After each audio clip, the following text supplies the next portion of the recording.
السلام عليكم ورحمة الله وبركاته. ازيكم يا جماعة، عاملين ايه؟ النهاردة معايا موضوع جديد هنتكلم فيه. هنتكلم مع الشباب، مع البنات، مع الأولاد، كلام يخص الأولاد الصغيرين كمان.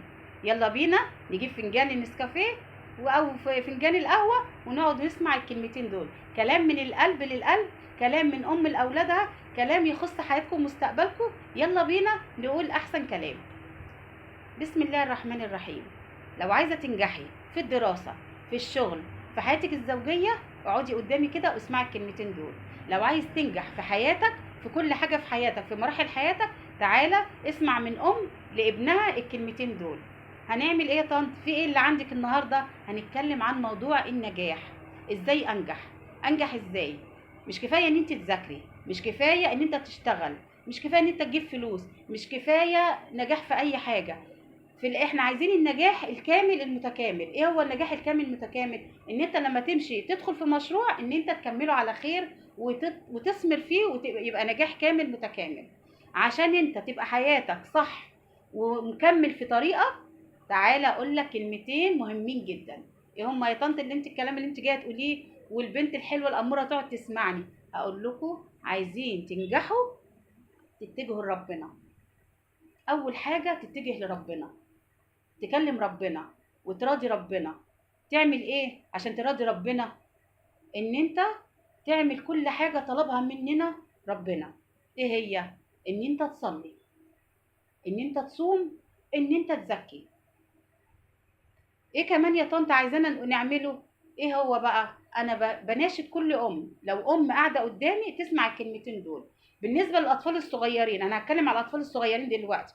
نعلمهم من هم صغيرين ازاي يصلوا. اول حاجه ازاي يتوضوا، ازاي يصلوا. بعد كده ازاي يصوموا وهم صغيرين. بعد كده هنعلمهم يزكوا، لو بجنيه لما يروحوا كده المدرسه وهم صغيرين يزكوا. ان شاء الله حتى يحطوا في الجامع جنيه. نعلمهم نغرس فيهم من هم صغيرين العادات دي. لما تديهم هم صغيرين العادات دي هيكبروا عليها، عمرهم ما هيمشوا وينشزوا عنك، عشان ما تتعبيش معاهم هم كبار. ده بالنسبه للام والاطفال الصغيرين. بالنسبة للبنت والولد، انت لو انت عايز تنجح في حياتك اتجه لربنا. ما تعملش حاجات وحشة في حياتك. انت تصلي وتصوم وتزكي، ده ربنا امرنا بكده. طب ازاي يا طنط فهمينا اكتر؟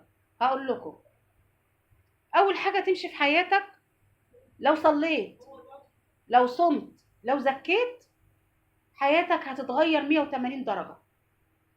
والاهم من ده كله اللي لازم تعمله ان انت تقرا قرآن وتختم القرآن وتقيم الليل وتقرا سورة البقرة وتصلي على الرسول على قد ما تقدر، 1000 2000، وتسبح وتستغفر. طب ايه الحاجات دي كلها؟ ايه محدش قالها لنا ولا ايه؟ ده في ناس قالوها لنا بس مش بالطريقة دي. لا، انا بقولها لك ليه بالطريقة ديت، بجدية، وبكلمك بجدية، وبكلمك بجدية، وبكلم كل بجد، لان الموضوع ده فرق معايا انا شخصيا. انا جايه لكم بتجربه شخصيه. انا مش بتكلم كلام كده بقول لكم لا يلا صوموا يلا زكوا يلا صلوا، لا لا لا. كلام مشي معايا انا شخصيا، انا موضوع شخصي حصل لي. هحكي لكم على حاجه حصلت. انا حصلت لي مشكله في حياتي، انا كأم حصلت لي مشكله، ومشكله كبيره جدا، مشكله مصيريه. بقتش عارفه احلها. الحياه بقت ضلمه بالنسبه لي، بقتش عارفه شميل يميني من شمالي. بقتش عارفه في حاجه في حياتي، فين الصح فين الغلط، فين الخير، فين مين عدو مين حبيبي. بقتش عارفه اي حاجه. قعدت وانهارت وبكيت. بعد كده قلت هلجأ لمين؟ ما لقيتش غير ربنا سبحانه وتعالى ألجأ له. بصيت فوق في السماء وكلمت ربنا. من بعد ما بكيت وكلمت ربنا وقلت له على مشكلتي، بدأت ان انا اعمل حاجات ما كنتش بعملها. ختمت القرآن ممكن يمكن 4 مرات في الشهر. بقيت أسبح، بقيت أستغفر، بقيت أصلي على الرسول، بقيت أقيم الليل، بقيت أقرأ سورة البقرة. التزمت بتعليم ديني، التزمت إن أنا قربت من ربنا أكتر، عملت الحاجة اللي ما كنتش بعملها. رحت له، بقيت منهارة قدامه بعيط، كلمته، حكيت له، اشتكيت له، قلت له أنا عندي كذا كذا، أنا عندي كرب، أنا عندي مشكلة، طلعني منها يا رب. كلمته، قلت له، قربت له. مفيش حد غيره هيطلعك من اللي انت فيه. لو انت عندك مشكله ربنا هو اللي هيطلعك منها، مش البني ادم. لو انت عايز تنجح في حياتك ربنا هو اللي هينجحك، مش بني ادم. وممكن تكون بتتعب ما تنجحش برضه. لكن قربك من ربنا وكلامك مع ربنا وان انت ما تزعلوش في حاجه قالها لك، وان انت تقضي فرض ربنا وتعمل اللي عليك صح على اكمل وجه، انت ناجح. ناجح، والبركه هتعم في حياتك. سوره البقره قراءتها بتخلي البركه في كل حياتك، بتنعم عليك بالخير، بتبعد عنك الاذيه، بتبعد عنك الشر. لكل بنت عندها مشكله في حياتها، لكل بنت ماشيه غلط، لكل بنت حواليها اصحاب السوء، لكل بنت مش عارفه رايحه فين ولا جايه منين، تايهه، لكل بنت ماشيه بلبس غلط، بتحط مكياج غلط، بتمشي غلط، ما بتذاكرش، ما بتهتمش بدينها، لابسه غلط. لكل بنت تسمع الكلام دوت. التزمي بدينك، التزمي بتعليم دينك. اقرا سوره البقره كل يوم، اهتم بقراءه القران. ما بقولكيش احفظي القران، ابدأي حاجه حاجه، ما تقليش على نفسك، ما تضغطيش على نفسك. اقري القران، اختمي القران مره، ان شاء الله حتى مره كل شهر، مرتين. بعد كده انت من نفسك هتتعودي، هتبقى عاده. بدام انت بداتي ان انت تاخدي بالك من كل حاجه في حياتك، هتبقى عاده. لو مشيتي صح في حياتك هتبقى عاده، اتعودتي خلاص. لو علمتي عيالك الصلاه وهم صغيرين، خلاص بقت عاده في حياتهم. هيصلوا يفضلوا لغايه لما يتجوزوا ويخلفوا هم بيصوموا وبيصلوا، وهيعلموا اولادهم كده برضه وهم صغيرين. ابدأي معاهم وهم اطفال. الوضوء والصلاه والزكاه والصيام، كل حاجه، كل حاجه اتعلمناها من ربنا في ديننا وقرآننا، نتبعها مع عيالنا وهم صغيرين. أنا بكلم من مطلق ان انا ام ومعايا اولاد. فانا نفسي الاولاد الصغيرين، الجيل اللي طالع للدنيا دوت غلط، في جيل غلط، عايزين نديله تعليمات صح، عايزين يسمعوا من هنا ويسمعوا من هنا ومن هنا ومن هنا الكلام الصح. انا بتكلم ببساطه معاكم، بديكم المعلومه بكل بساطه من ام لاولادها، ان انا نفسي الانسان ينجح. عشان ينجح يتجه لربنا، عشان ينجح يصلي، عشان ينجح يصوم، عشان ينجح يزكي، عشان ينجح يتبع اللي قلت لك عليه. قيم الليل وقيم الليل، اقرا القران، اختمي القران، اقري سوره البقره. وفي انت روحي الفيديوهات بتاعت قراءه القران، انا مش حلقه دينيه، انا بقول لك اساسيات في الدين عشان تتعلميها وتفكري فيها وتشوفيها. لو انت ناسياها تقعدي كده تسمعي الكلمتين اللي بقول لك عليهم. لو انت حتى مامتك ملهيه عنك في مشاكلها او في حياتها، اقعدي اسمعيني، انا قلبي عليكي، بقول لك الصح، بحط لك النقط على الحروف في حياتك وفي حياتك. ونفس الاطفال الصغيره دي ما تظلمش، تتعلم صح وهم صغيرين اساسيات دينهم، يطلعوا جيل ناجح، جيل فاهم دينه، جيل ما بيغضبش ربنا، ما بيعملش حاجه غلط. خلاص يا جماعه، عرفت الفكره، عرفت الموضوع اللي انا نفسي اكلمكم عنه، ان هو كلام مهم جدا، كلام يخص حياتنا ومستقبلنا. احنا بعد كده هنتكلم على الاجتهاد، ان انا مثلا مش هقعد ادعي لربنا واصلي واصوم من غير ما اتعب، من غير ما اجتهد. العمل عباده، انت لازم تشتغل ولازم تذاكر ولازم تسعى ولازم تحقق مستقبلك بالاجتهاد بالعمل. وكل بنت تتعب وتذاكر وتجتهد ان هي تبقى حاجه مشرفه ليها، تحط هدف لنفسها وتمشي عليه. ان انا مش هقعد اصلي واصوم وبس وادور على الزكاه وان انا ازكي ايه واصوم فرض ربنا، وان انا اصلي من غير ما اجتهد، من غير ما اتعب، من غير ما اشتغل على نفسي، من غير ما احفز نفسي. انا بصراحه انا قريت لابراهيم الفقي، ده جميل جدا. فهو قال جمله عجبتني قوي، بيقول ان انت عايش ليه ما تعيش صح؟ يعني انت عايش ما بتعيش صح ليه؟ ما بتعملش حياتك كلها صح ليه؟ ليه ما بتمشيش صح في حياتك؟ ما انت عايش بتمشي في حياتك غلط ليه؟ ليه انت مكتئب على طول؟ ليه ما بتبتسمش؟ ليه ما بتفرحش؟ ليه ما بيبقاش عندك امل في الحياة؟ فمن منطلق قناتي انا بقول لك ان من ان انت قربك لربنا بيجي لك التفاؤل والامل. قربك من ربنا امل اصلا، امل وفرحة ونصرة. انت خلاص بدل ما اتجهت لربنا وكلمته، خلاص انت كده مشكلتك اتحلت، انت انتصرت على اي عدو، انت انتصرت على نفسك ذات نفسك. لما تقعد مع ربنا في قيام الليل ان شاء الله حتى لو ركعتين، خلاص كده انت كده قربت من ربنا، وسيب المشكله عليه وهو اللي هيحلها لك، خلاص مشكلتك اتحلت. فلما قلت لكم على مشكلتي، ان انا لما قعدت قربت من ربنا وعملت كل اللي اقدر عليه من صوم وصلاه واجتهاد، وان انا قمت الليل وختمت المصحف على قدي، برضه على قد مجهودي.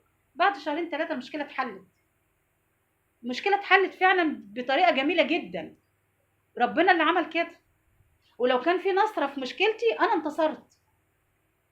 انتصرت وخدت حقي تالت ومتلت، وطلعت من الموضوع بشخصيه جديده، بانسانه ناجحه اكتر، بانسانه واضحه اكتر. فهمت عدوي من حبيبي. ربنا وضح لي كل حاجه في حياتي. بعد الحاجه كانت عليها غمامه كده، الحياه عليها غمامه، مش فاهمه حاجه. يعني انا في مشكله مش فاهمه حاجه. لما قريت القران وختمت المصحف وصليت قيام الليل وقريت سوره البقره، كل حاجه والله العظيم اتنورت. وربنا شاهد ومطلع اني ما بقولش حرف كده. والله يا رب كل حاجه فتحت لي كده. عرفت عدو من حبيبي. كل حاجه ظهرت. اللي كان بيكذب عليا ظهر، اللي كان منافق ظهر، ابو وشين ظهر، اللي كان بيقول لي كلام كده وخلاص ظهر. كل حاجه ظهرت في حياتي. عرفت انا احل ايه واعمل ايه. عرفت امشي بخطوات صح. بقيت متفاجئه بالمعجزه اللي حصلت. والله معجزه حصلت. فرجعت تاني يا جماعه اقول لكم خلي بالكم من نفسكم، خلي بالكم من دينكم، خلي بالكم من حياتكم. بناشد كل ما تعمليش في اولادك وهم صغيرين في دينهم. انت ممكن تكوني بتهتمي بنظافتهم الشخصيه، بتهتمي باكلهم. انا عايزاكي تهتمي قبل ده كله بدينهم. ان انت اول ما الابن كده او بنتك ان هو يطلع كده للدنيا، يعني ماشي كده سنه اولى ابتدائي مثلا، ابداي علميه الصلاه. هو لو شاف باباه بيصلي هيصلي. لو البنت شافت مامتها بتصلي هتصلي. الولد بيقلد باباه والبنت بتقلد مامتها. لو بنتك شافتك بتصلي هي هتصلي. لو ابنك شافك بتصلي انت هتصلي، هو هيصلي. فعايزين شويه حاجات صغيره، تركات صغيره كده، بس هي دي اللي فيها الخلاصه وفيها الفايده. من ناحيه ايه؟ من ناحيه حياتنا ومستقبلنا، من ناحيه ديننا، من ناحيه اخلاقنا، من ناحيه تعبنا. زي ما اتعب في حياتي اتعب لربنا، اقضي كل اللي عليا. انت في يومك كده من اوله ما بتقولش مثلا انا اقوم افطر واخد حمام وشاور واروح اقابل صاحبي واروح اعمل ايه على الواتس واعمل ايه. حط ربنا في حياتك اليوميه. في واجب عليك لازم تعمله. الواجب ده زي كل حاجه في حياتك. واجب ربنا ان انت تعمل كل اللي ربنا قالك عليه. مش امر، ده براحه نفسيه. يعني انا مش بامرك بقول لك قوم اعمل كل ده كل مره واحده، لا. الواحد بيطلع السلم درجه درجه. انا عن نفسي ما عملتش كل ده مره واحده. انا عملت حاجه حاجه. انا كنت بقول لكم الاول كنت بصلي واقطع ورجعت تاني، وكنت بقرا في القران ورد صغير. بقيت اقرا 10 صفحات. الاول صفحتين 3 10 صفحات. بقيت اقرا سوره البقره كل اسبوع مره. بقيت اقعد فيها ساعتين كل يوم. دلوقتي بقراها في نص ساعه.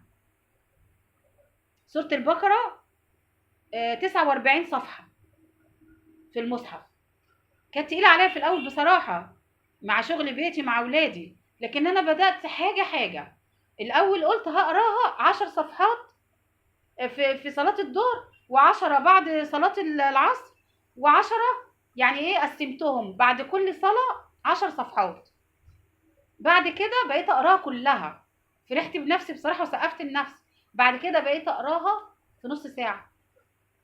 بقيت اقرا كمان ورد من القران عشان اختم القران.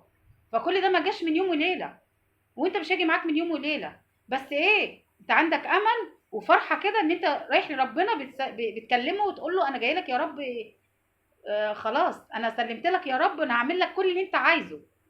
انا هعمل لك كل اللي انت عايزه. مش هزعلك تاني، مش هزعلك تاني. عشان انجح في حياتي. عشان انجح في حياتي ما ازعلش ربنا. عشان انجح في حياتي اعمل كل اللي طلبه مني ربنا على اكمل وجه. ولو ربنا اراد في يوم من الايام وربنا كاتب لك كده الغنى وان انت تبقى انسان مقتدر ماديا، تقضي فريضه الحج. ويا رب يكتبها لنا حجه كلنا. وانا نفسي ربنا يكتبها لي ان انا احج. انا ما حجتش ولا عملت عمره، انا نفسي احج او عمره زي ما يريد ربنا. فطبعا الكلام ده مهم جدا. الموضوع ده مهم جدا. انا برضه ارجع اقول لكم ان انا اخت ليكم، ام ليكم. نفسي الاطفال الصغيرين يطلعوا جيل ناجح، جيل عارف دينه. مش كل حاجه المذاكره، مش كل حاجه الاكل والشرب، مش كل حاجه الشغل. مفيش حاجه هتنجحك في ده كله غير قربك من ربنا، واياك وغضب ربنا. هنتكلم في مواضيع تانية كتير عن الحرام والحلال. انا مش داعيه اسلاميه، لكن انا عرفت حاجات غلط وحاجات صح. عرفت ايه هو الغلط وايه هو الصح، عرفت افرق بينهم. حطيت ايدي على نقط مهمه جدا في حياتي، وحاجات حصلت بالفعل، حاجات عمليه مش حاجات كلام وبس. فانا بقول لكم الموضوع بكل بساطه. النهارده موضوعنا عن قربنا من ربنا، عشان انجح اقرب من ربنا في كل حاجه، للبنت وللولد. للام تعلم اولادها وهم صغيرين عشان ما يتعبوهاش. ما تجيش هي تعلمهم بقى في اعدادي، في 6 ابتدائي. ما تجيش تعلمي بنتك في 5 ابتدائي ولا رابعه الصوم، لا، اولى ابتدائي. من اولى ابتدائي، من قبل اولى ابتدائي هم في الحضانه. ابداي كلميهم في كل حاجه، اتكلمي معاهم، ما تظلميش اولادك، عشان انت اللي مربيه بتاعتهم، انت امهم، انت اللي مسؤوله عنهم. فلازم هيسمعوا كلامك، لازم تبقى مؤثره في حياتهم. ابداي معاهم صح، علميهم. ما تقعديش مع جارتك وصاحبتك على الواتس وتكلمي اصحابك تعالي يا فلانه اقعدي معايا نشرب كوبايتين شاي، تعالي انا عازمكم على الغدا، تعالوا على مش عارفه ايه، وتسيبي اولادك. ما تقوليش لا ده انا باكلهم كويس وبربيهم مش عارفه ايه. التربيه الصح دينهم واسلامهم، دينهم وتعليم دينهم. فانا نفسي يا رب يا رب يكون حد طلع من الموضوع، من الفيديو بتاعي بحاجه، بصوا، بمعلومه واحده من اللي انا قلته. طبعا لنا مواضيع كتير جدا جدا، مواضيع حلوه قوي في كل حاجه. ان شاء الله تابعوا معايا واشتركوا في القناه، اشتركوا في القناه بتاعتي، قناتي جديده وعايزاها تكبر. ان شاء الله عندي مواضيع حلوه كتير ليكم. واي موضوع عايزين تكلموني فيه ابعتولي في التعليقات وقولوا لي. وما تنسوش تشتركوا في القناه تاني، كل فيديو هقوله لكم. وطبعا ان شاء الله هنتقابل فيديوهات حلوه كتير، مواضيع حلوه كتير، هنتكلم في كل حاجه تخصكم، الشباب والجيل الصغير. وان شاء الله باذنك يا رب اكون اقدر ابقى عند حسن ظنكم، وان انتوا تحبوني وتحبوا قناتي وتشتركوا فيها، وتبعتوا لي وتقولي لي ايه المطلوب، مواضيع نتكلم فيها كأم لاولادها. وان شاء الله اشوفكم على خير بفيديو جديد، والسلام عليكم ورحمة الله وبركاته.